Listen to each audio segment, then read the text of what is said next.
up guys, my name is Jessica Reid if you happen to be new here to my channel, so it's nice to meet ya. So for today's video, we're going to be testing together some weird DIYs that I found on Pinterest. And these testing weird DIY videos seem to be the craze here on the internet right now. Everyone's doing these, so I really wanted to kind of hop on the bandwagon, I guess. I know I'm kind of late to it, but I honestly had so much fun filming this video for you guys. So if you do enjoy it, be sure to give me a thumbs up, that way I know. And if you'd like to see a part 2, like testing more weird DIYs, then let me know by giving this video a thumbs up. So before we get into the video, I wanted to let you all know that I'm having a giveaway right now where I'm giving away a pair of Beats headphones. And literally all you have to do to enter to win these is just be subscribed to my channel and then just follow me on Twitter and Instagram, and you're automatically entered. Super easy. Just be sure you're active on all of my accounts, like here on my YouTube, watching my videos, liking my posts on Twitter and Instagram, and all that fun stuff. And yeah, that's all I have to say. So I'm super excited to show you guys if these DIYs were a fail or if they turned out successful and awesome. So let's just go ahead and get started.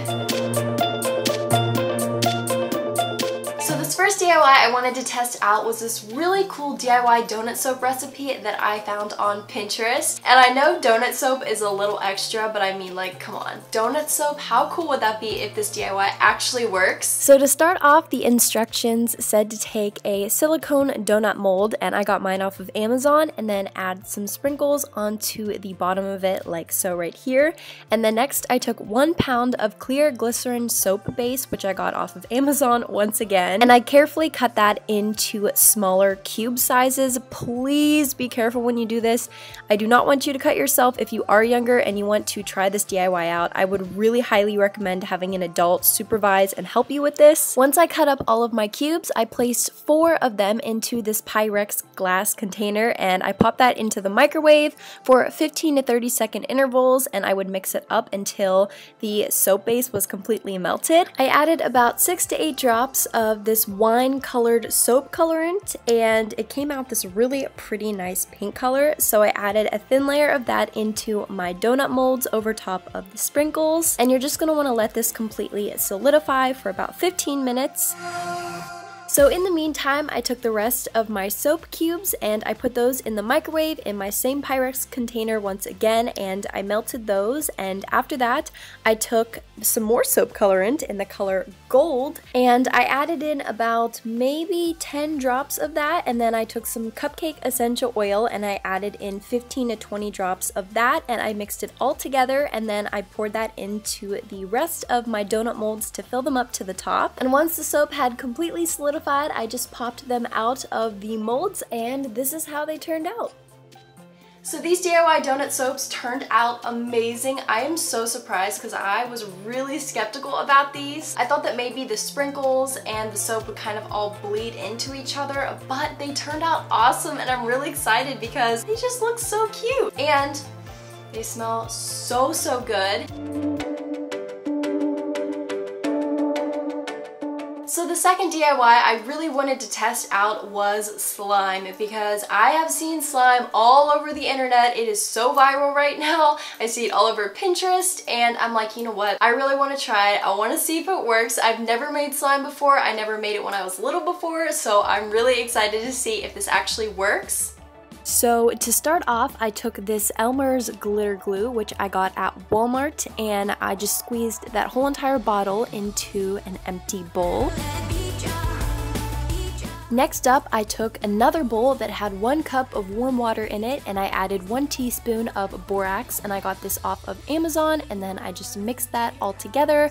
And now I'm just pouring in my borax and warm water mixture into my glue, and then I let it sit for 20 seconds, and afterwards I started playing with it, and it was so weird yet satisfying at the same time. It was super slimy at the beginning, and then the more that I played with it and I molded it with my hands, the stronger and, I don't know, like tougher the texture got.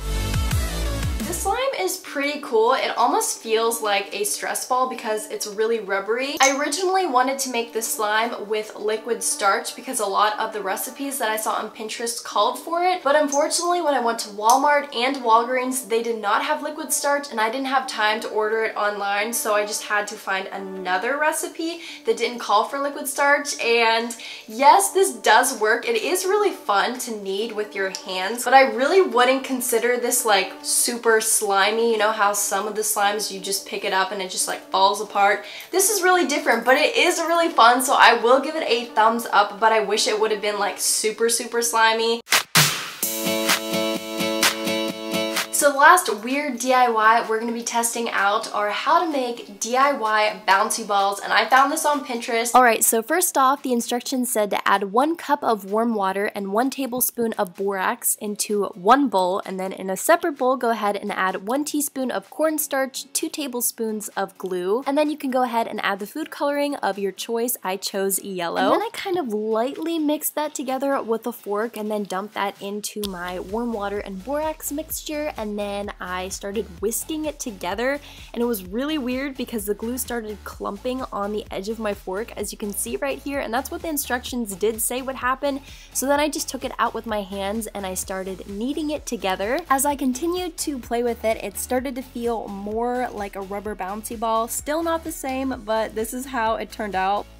Okay, so here is my bouncy ball, and this did not work at all like I thought. The texture of this feels rubbery, but at the same time it's like drying out and it's cracking everywhere. See how it's just pulling apart? It looks so weird. Before it started separating a lot, I tried to bounce it on a table and it went like this high off the table, so this does not work. Don't try this one out unless you know how to make bouncy balls that actually bounce. Let me know in the comments. So that is it for this testing weird DIYs video. Be sure to let me know what you thought of it down below in the comments, because I would really like to know. And remember to smile, because you guys are all so beautiful and so cute, and I love you guys so much. So I hope you have an amazing rest of your day, and I will see you guys next Friday for a brand new video. Bye!